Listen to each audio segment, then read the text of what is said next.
So in front of us, we have a compilation of reading assessment data for your child. And the first thing that I want to talk about is the FCAT. So the FCAT is the test that your child took in the spring of last year, and we're specifically looking at the reading portion of this test. And the reading portion is broken down into 4 parts. The first is vocabulary, which measures the student's ability to work with vocabulary at their grade level, and your student got a 3 out of 8. The next piece is reading application, and this measures the student's ability to apply comprehension strategies to answer questions about a text. On this portion of the test, your student received a 3 out of 17. The next portion of the FCAT is literary analysis, fiction and nonfiction, and this portion of the test requires students to identify and apply knowledge of the elements of different types of texts. And your student received a 2 out of 12 on this portion of the test. The last piece is information text and research process.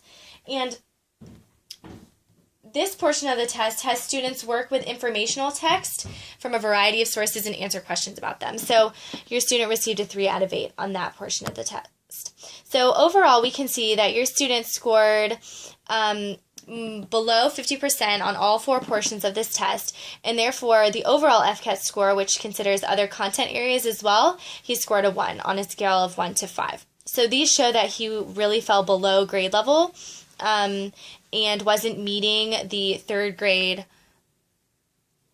content area objectives by the end of the year. So in the next test that I want to talk about is FAIR, and FAIR is the Florida Assessment in Reading. And as we can see here, he scored in the 25th percentile, and here the grade level is the 30th percentile, so he fell below grade level there. The next test that he also took in the spring was the SAT-10, which is broken into comprehension and vocabulary. And for comprehension and vocabulary, grade level is at 39th percentile, so in comprehension he scored significantly below at the 5th percentile and somewhat below in the 24th percentile. This fall, your child took the Gates-McGinnity test, which is a test that measures comprehension and vocabulary ability. And again, on grade level for both of these components is 39th percentile. And in the comprehension portion of this test, he scored a 51 in the 51st percentile, which is great because he's above grade level there. And then here we see that he scored in the 11th percentile, which is again quite a bit below the on grade level. Your student also took the Core Reading Maze Comprehension Test, which provides us information about a student's knowledge of syntax, which is how well a student can put together words to make comprehensible sentences. And so what he had to do was pick a word. There were 3 words. He had to pick the one that best completed the sentence, so within a text. And so he completed 17 sentences correctly, which is great. The benchmark is 13, so he scored above the benchmark level here, and he actually made no errors, which was great also.